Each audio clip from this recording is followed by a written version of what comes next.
नमस्कार दोस्तों, आज के हमारे इस वीडियो में हम आपके लिए संतोषी माता की व्रत कथा लेकर आए हैं। एक समय की बात है, एक बुढ़िया के 7 बेटे थे, जिनमें से 6 कमाते थे और एक ना कमाने वाला था। वो बुढ़िया 6 बेटों को अच्छा खाना बनाकर खिलाती, पर 7वें को उन सब का बचा कुचा झूठा खाना खिलाती थी। और वो भोला भाला अपनी माँ की इस चालाकी को समझ नहीं पाता था। एक दिन वो अपनी पत्नी से बोला, मेरी माँ मुझसे बहुत प्यार करती है। तो उसकी पत्नी बोली, वो तुम्हें सबका बचा कुचा खाना खिलाती है। इस बात पर उसे विश्वास नहीं हुआ। एक दिन वो छुपकर देखता है कि माँ अपने 6 बेटों को बड़े प्यार से कई प्रकार के व्यंजन बनाकर बड़े प्रेम से खिला रही है। जब वो 6 खाना खाकर उठ गए, तब माँ ने उनकी थालियों से झूठन इकट्ठी करी और उसके लिए थाली में परोस कर रख दी। जब वो घर आया तो माँ अपने सबसे छोटे लड़के से बोली, खाना खा ले। वो बोला, माँ मैं भोजन नहीं करूँगा, मैं तो परदेश जा रहा हूँ। माँ बोली, कल जाता आज ही चला जा। वो घर से निकल गया और गौशाला में पहुंचा, जहां उसकी पत्नी गोबर के उपले थाप रही थी। अपनी पत्नी के पास गया और बोला, मैं परदेश जा रहा हूँ, कुछ समय के बाद आऊंगा। तुम संतोष से रहना और अपने धर्म का पालन करना। इस पर उसकी पत्नी बोली, स्वामी आप आनंद से जाइए, मेरी चिंता मत करें, मैं तो राम भरोसे यहाँ रह लूंगी। ईश्वर आपकी सहायता करे। अपनी कोई निशानी मुझे दे दीजिए, जिसे देखकर मैं धीरज करती रहूंगी। इस पर वो बोला, मेरे पास इस अंगूठी के सिवा कुछ भी नहीं है, तुम ये रख लो और मुझे भी अपनी कोई निशानी दे दो। वो बोली, मेरे पास तो कुछ भी नहीं है, बस ये गोबर से भरे हाथ हैं। ये कहकर उसने अपने पति की पीठ पर गोबर के हाथ की थाप मार दी। वो चल दिया। चलते चलते वो दूर किसी नगर में पहुंचा और एक व्यापारी की दुकान पर जाकर बोला, भाई मुझे नौकरी पर रख लो। व्यापारी को नौकर की जरूरत थी, तो वो बोला, ठीक है, लेकिन तनख्वाह तुम्हारा काम देखकर ही बताऊंगा। वो वहीं रहने लगा और सुबह 7 बजे से रात को 9 बजे तक नौकरी करने लगा। थोड़े ही दिनों में वो व्यापारी का सारा लेन देन और हिसाब किताब करने लगा। कुछ ही समय में सेठ ने उसे आधे मुनाफे का हिस्सेदार बना दिया। 12 वर्षों में वो नामी सेठ बन गया। इधर उसकी पत्नी को सास और जेठानियां बड़ा कष्ट देने लगी। उसे लकड़ी लेने जंगल में भेजती, भूसे की रोटी देती, फूटे नारियल में पानी देती। वो बड़े कष्टों से जीवन बिता रही थी। एक दिन जब वो लकड़ी लेने जा रही थी, तो रास्ते में उसने देखा एक मंदिर में कुछ औरतें व्रत कर रही हैं और कथा सुन रही हैं। तो वो पूछने लगी, ये क्या व्रत कर रही हो? इसे करने से क्या होता है और ये कैसे करते हैं? तब एक स्त्री बोली, ये संतोषी माता का व्रत है, इसे करने से मनवांछित फल प्राप्त होता है और गरीबी, मन की चिंताएं, मुकदमे, कलह, रोग आदि सब नष्ट होते हैं। संतान सुख, धन, शांति और मनपसंद वर मिलता है और दूर गए पति के दर्शन होते हैं। उन्होंने उसे व्रत की विधि बता दी। उसने रास्ते में सारी लकड़ियां बेच दी और उन पैसों से गुड़ और चना खरीद लिया और व्रत की तैयारी कर संतोषी माता के मंदिर में पहुंची और माता से दुखी होकर विनती करने लगी, माँ मैं अज्ञानी हूँ और बहुत दुखी हूँ, मैं आपकी शरण में हूँ, मेरा दुख दूर करो माँ। अब वो हर शुक्रवार ऐसा ही करती। एक दिन माता को उस पर दया आ गई। एक शुक्रवार उसके पति का पत्र आया और अगले शुक्रवार पति का भेजा धन उसे मिला। अब वो माता के मंदिर में गई और उनके चरणों में गिरकर रोने लगी। बोली, माँ, मैंने पैसे कब मांगे थे? मुझे तो अपना सुहाग चाहिए। मैं तो अपने स्वामी के दर्शन और सेवा करना मांगती हूँ। तब संतोषी माता ने प्रसन्न होकर कहा, जा बेटा, तेरा पति जल्द ही आएगा। वो प्रसन्न होकर घर गई और कामकाज में लग गई। उधर संतोषी माता ने स्वप्न में उसके पति को पत्नी की याद दिलाई और घर जाने को कहा।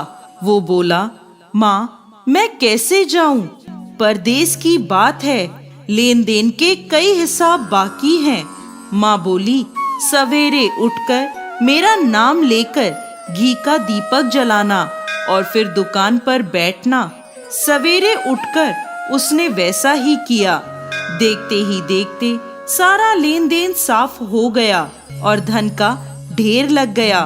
वो खुश होकर घर की ओर रवाना हो गया। उधर उसकी पत्नी रोज लकड़ी लेने जाती और संतोषी माता की पूजा अर्चना करती। एक दिन वो बोली, माँ, आज ये धूल कैसी उड़ रही है? माँ बोली, बेटी, तेरा पति आ रहा है।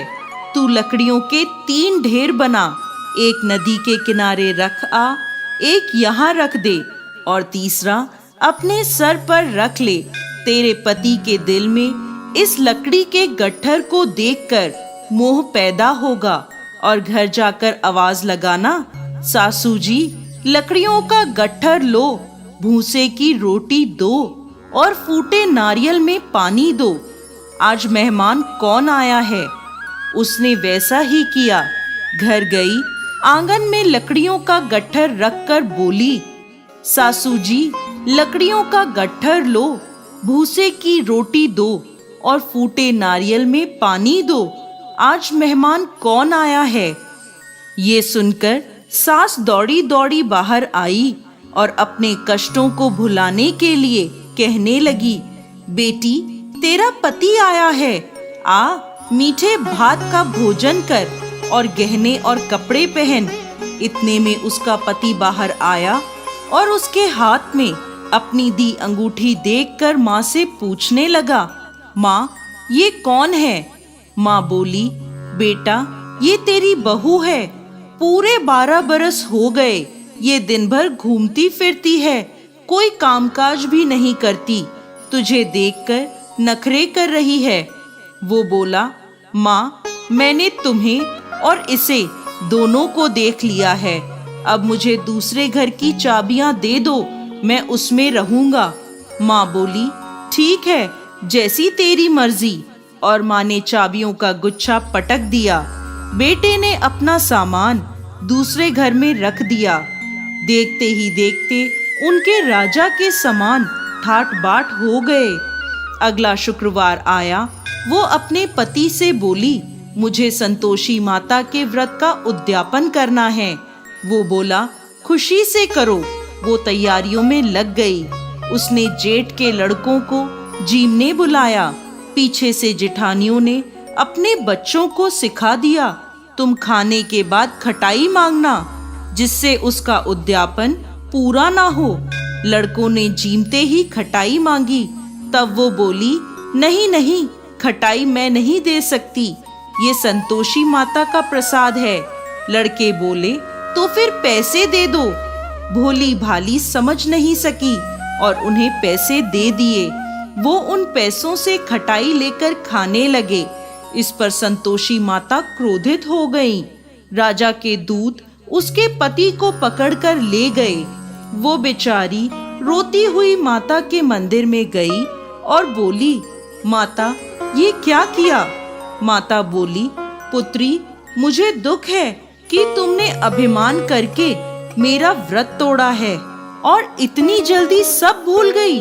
वो बोली, माता, मैंने तो कुछ गलत नहीं किया। मैंने भूल से लड़कों को पैसे दे दिए। मुझे क्षमा करो, मैं दोबारा तुम्हारा उद्यापन करूंगी। माता बोली, जा, तेरा पति रास्ते में आता हुआ मिलेगा। वो चली गई। रास्ते में उसे उसका पति आता हुआ दिखा। उसके पूछने पर बोला, राजा ने मुझे मिलने के लिए बुलाया था। अगले शुक्रवार उसने फिर उद्यापन किया। जेठ के लड़कों को बुलाया। जेठानियों ने फिर उन्हें सिखा दिया। लड़के भोजन के पहले बोले, खटाई मिलेगी? तब वो बोली, खटाई नहीं मिलेगी। अब उसने ब्राह्मण के लड़कों को बुलाकर भोजन कराया और दक्षिणा दी। संतोषी माता उससे प्रसन्न हो गई और 9 महीने बाद उसके चंद्रमा के समान सुंदर पुत्र हुआ। वो अपने पुत्र को लेकर रोजाना मंदिर जाने लगी। एक दिन संतोषी माता ने सोचा, ये रोज यहाँ आती है, आज मैं इसके घर जाकर इसका ससुराल देखती हूँ। ये सोचकर संतोषी माता ने भयानक रूप धारण करा। गुड़ व चने से सना मुख, सूंड के समान होठ, जिन पर मक्खियां भिनभिना रही थी, ऐसी सूरत में वो उसके घर गईं। दहली में पांव रखते ही उसकी सास बोली, देखो कोई डाकिन आ रही है, उसे भगाओ वरना किसी को खा जाएगी। सभी घर वाले भागकर घर की खिड़कियां और दरवाजे बंद करने लगे। तभी उसने ऊपर की खिड़की से देखा तो वहीं से चिल्लाने लगी, आज मेरी माता मेरे घर आई हैं, आज मेरी माता मेरे घर आई हैं। उसकी सास बोली, पगली, किसे देखकर उतावली हुई है, बच्चे को भी पटक दिया। बहू बोली, माता जी, मैं जिन संतोषी माता का व्रत करती हूँ, ये वो माता हैं। ऐसा कहकर उसने सारी खिड़कियां और दरवाजे खोल दिए। सबने संतोषी माता के चरण पकड़ लिए और विनती कर कहने लगे, हे माता, हम मूर्ख हैं, अज्ञानी हैं, पापी हैं। आपके व्रत की विधि हम नहीं जानते। आपका व्रत भंग कर हमने बहुत बड़ा अपराध किया है। हे जगत माता, हमारा अपराध क्षमा करें। माता बहुत खुश हुई। हे संतोषी माता, जिस प्रकार आपने बहू को फल दिया, वैसा ही इस कहानी को कहते, सुनते और हुंकार भरते सबको देना। दोस्तों, संतोषी माता को संतोष, सुख, शांति और वैभव की माता के रूप में पूजा जाता है। माता संतोषी भगवान श्री गणेश की पुत्री हैं। इनका यह व्रत करने से धन, विवाह, संतान आदि भौतिक सुखों में वृद्धि होती है। ये व्रत शुक्ल पक्ष के प्रथम शुक्रवार से शुरू होता है और 16 शुक्रवार तक व्रत कर इसका उद्यापन किया जाता है। गुड़ और चने का भोग माता को लगाया जाता है। ये व्रत करने वालों को खट्टी चीजों को ना ही खाना चाहिए और ना ही हाथ लगाना चाहिए। बोलिए संतोषी माता की